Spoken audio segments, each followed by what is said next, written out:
ntabwo benga inzoga z'umwimerere zisanzwe izi tuzi uko abantu bengaga ikigage bagategura umusemburo bagashyiramo bagashigisha bakoza ibyo bari bukoreshe bagateka amazi agashya ntabwo ari byo birimo gukora sibyo hari ibindi bintu bazanye byitwa pakimaya bagashyiramo barimo gushyiramo tineri barimo gushyiramo ibindi binyabutabire birimo kwica ubuzima bwacu sibyo nk'ubuyobozi rero dushinzwe kureberera abaturage ntabwo dushobora kwemera ko abaturage bapfa tureba sibyo turabasaba sibyo turabasaba ko iki gikorwa tukijyanamo tukagifatanya sibyo ntitubone icyambere aho ibintu bitegurirwa nta suku ihari icya kabiri ibikoresho bitegurirwamo nta suku bifite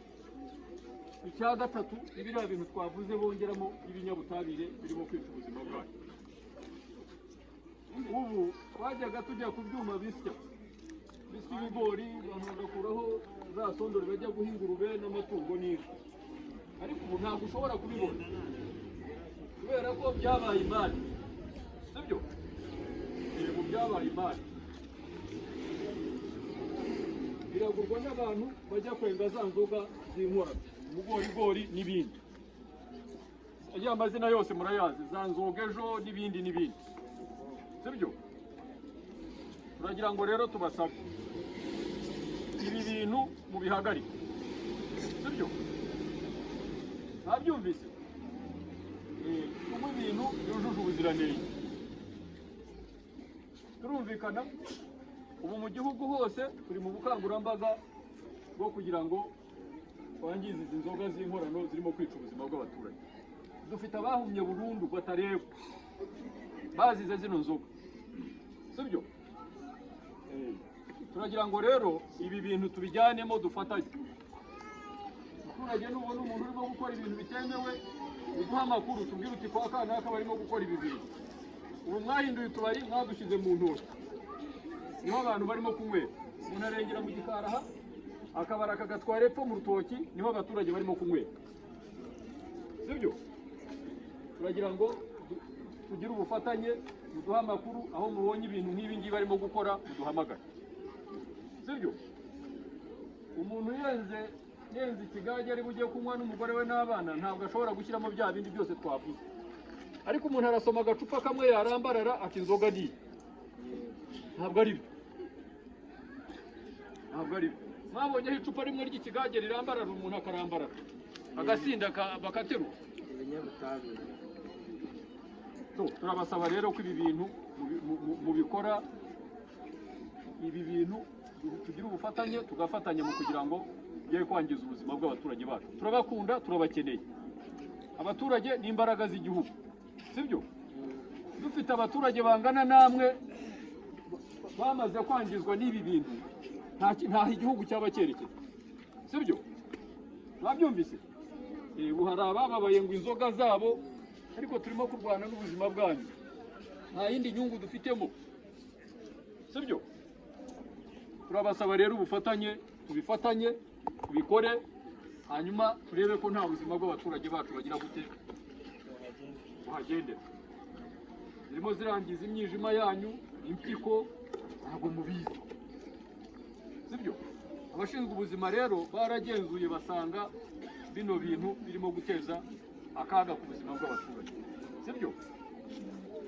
ubwo rero turabasaba ubufatanye aho mubona biri dufatanye bihagarike bye kwangiza ubuzima bw'abaturage sibyo murabyumva neza yego cyangwa murababaye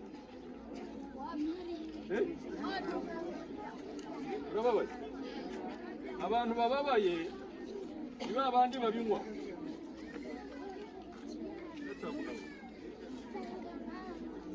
ariko waguha ijambo wavuga ko tubireka abantu bakabiri aho bihagarara hano ngwino hano wasabye ijambo igira hano imbere genda uhagarare hariya tubwire uko wumva byagenda hagarara niba kintu mbaza ndewe icyambere reba ukuntu byakugiretse wanjye ndi umusona ndi mukazi biretse gato icyambere reba uko byakugize, reba uko usa, ntuzi gufura umwenda, urabyuka amasaha yawe ya mbere ni mu kabari. Ndi umufundi narize muri Kongo. Ikintu mbaza hari n'atwara Niendo akazi ndayifite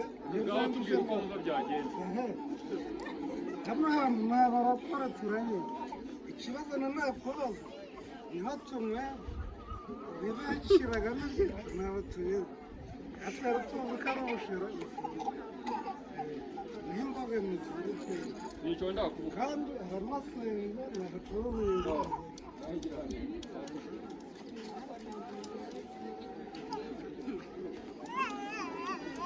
kubera ko utazi ibirimo, niba wambwira ngo tujye ibirimo ndabizi, sibyo? Ariko ubivuze neza, uravuze ngo ibirimo bashyiramo ntubizi, sibyo? Ibyo utazi rero nibyo twebwe tuzi, sibyo?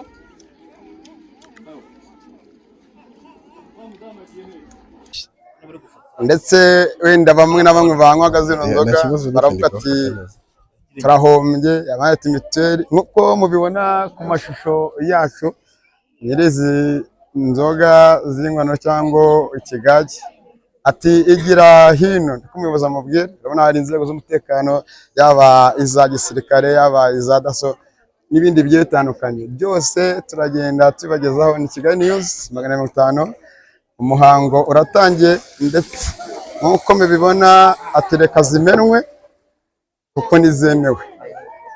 Mu kanya gato turabana namwe, murabona ibivuzo, murabona ukuntu zisa. Nk'uwo mubona nanone wambaye akagofero k'umweru, umuyobozi w'umutekano. Abantu muzi muri Nyagashanga niho turi ku isoko ryaho, hari ibikorwa byinshi bigiye bitandukanye. Urabona amasheke, tibigeze mu nda y'umuntu bigenda gute? Yani nk'ubusanga umuntu ararwaye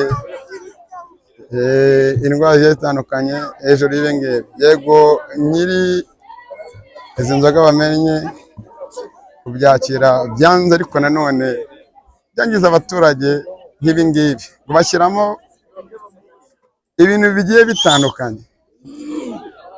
Reka tubane abaturage tuze kuganira bagiye batandukanye, twumve icyo baza kubivugaho. Wowe komeza ubane nanjye.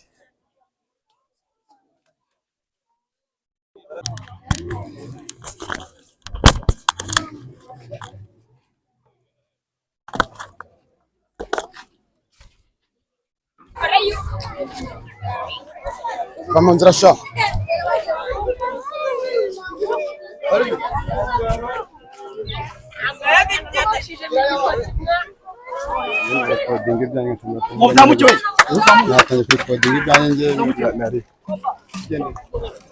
Bazumve karisa ko mumeze neza, mwe mukadukurikira mu biganiro byacu bigiye bitandukanye.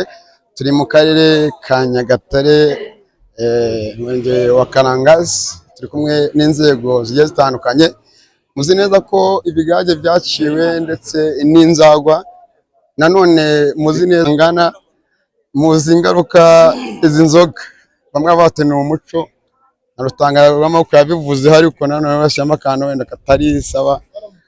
Turaza kuganira n'umunyamabanga nshingwabikorwa n'abaturage bagiye batandukanye, badukunda mukabana natwe mu biganiro tubagezaho bya buri munsi. Mutega amaso, bezere ko abaturage ni benshi, hari ubutumwa bahawe. Nanone umuyobozi turaza kuganira, aragira byinshi ababwira bigiye bitandukanye. Twanje tugarukana mu kanya.